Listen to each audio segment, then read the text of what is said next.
So a big theme is customer centricity and personalization, which means we need the ability to target customers better. And I wonder, Vlatka, what is the biggest challenge? I think we all have this vision of doing that last slide, but there are a lot of hurdles. And I wonder what you think of the key hurdles in doing that. Yes, and I think one of the main hurdles is there are so many tools and technologies, but they also don't talk to each other. You are very limited with your budget of, how many softwares can you purchase. There is software that will tell me, well, I can actually get all of your email addresses from all of your OTA bookings, so you can, well, okay, so that's my one software. Then somebody else will come and say, well, I can really give you great software for upsell. So it just goes on and on and on, and none of these programs work with each other. So that's, I think, really the problem that we are seeing in the industry right now. And we have to really prioritize and think, as I said, outside of the box, like, what can I use to get there? So there are apps that you can work with that will send a message to that guest, like this slide showed.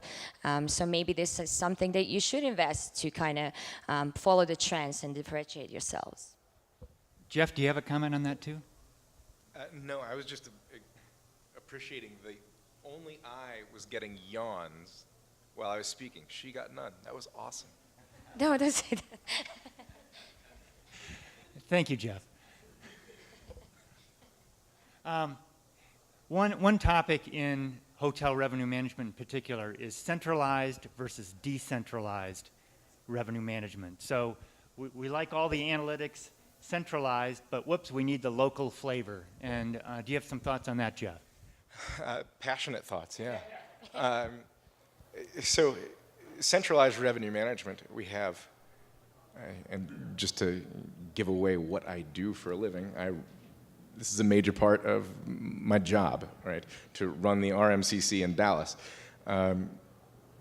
Consolidated Center is the CEC.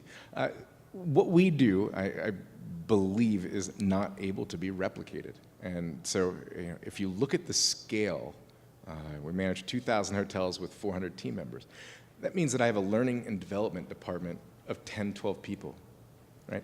That's the kind of thing you cannot have if you're not operating centrally or participating in a revenue management service that is centralized, right? That we're delivering 30 minutes of quality training to every single revenue manager is an impossible thing for someone to do if you're not operating at that scale.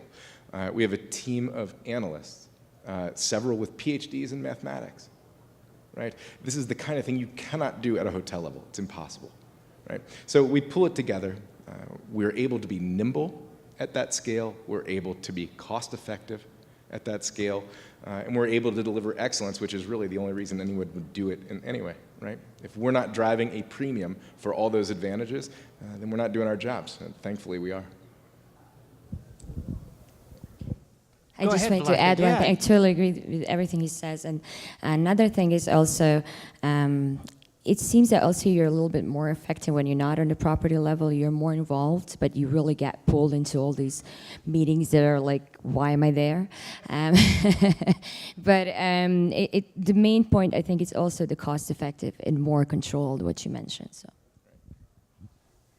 Okay, and I think that relates to your whole company as well, in terms of centralizing or outsourcing to somebody that can actually focus on revenue management and add that value to a property.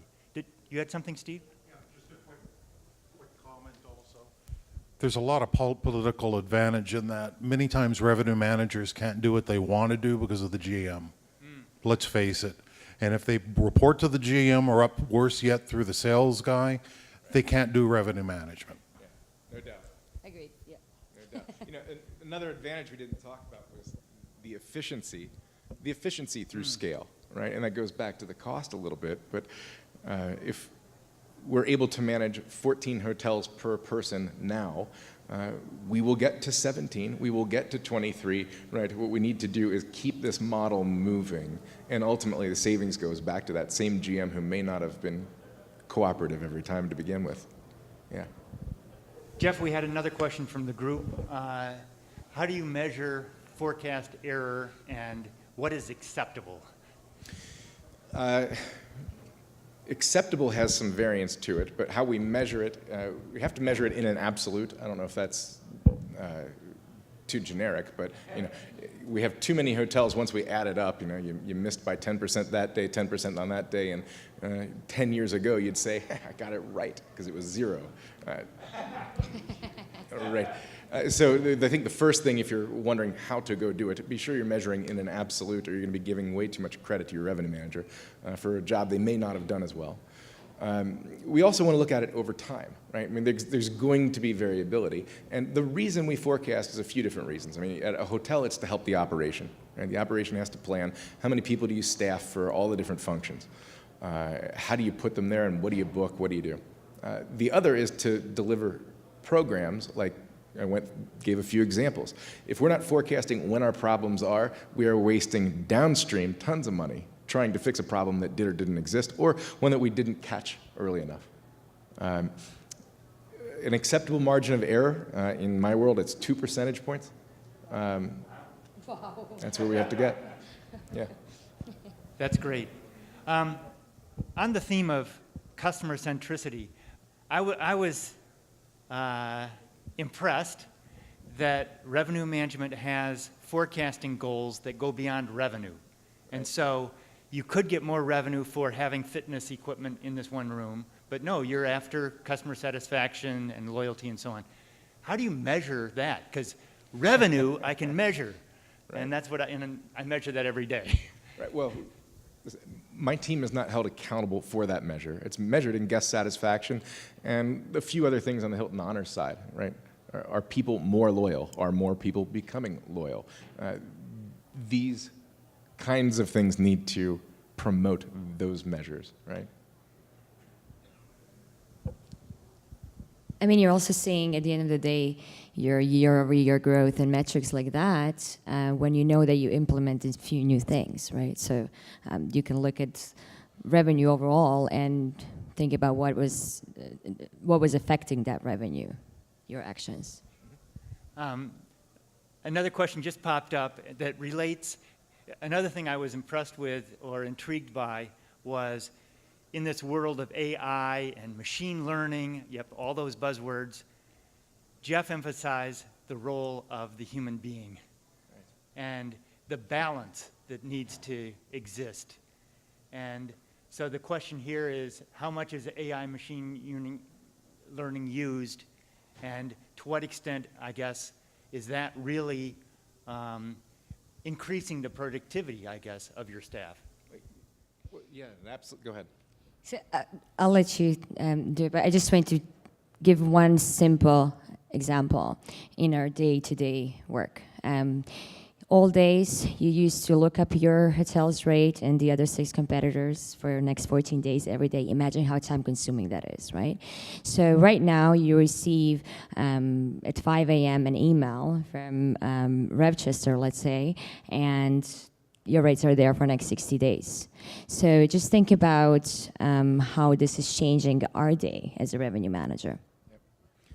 I think the two areas where we see AI or machine learning making the strongest inroads are in forecasting, basically the model that we started talking about. You have to know what you need to sell and when to sell it to make so many downstream decisions.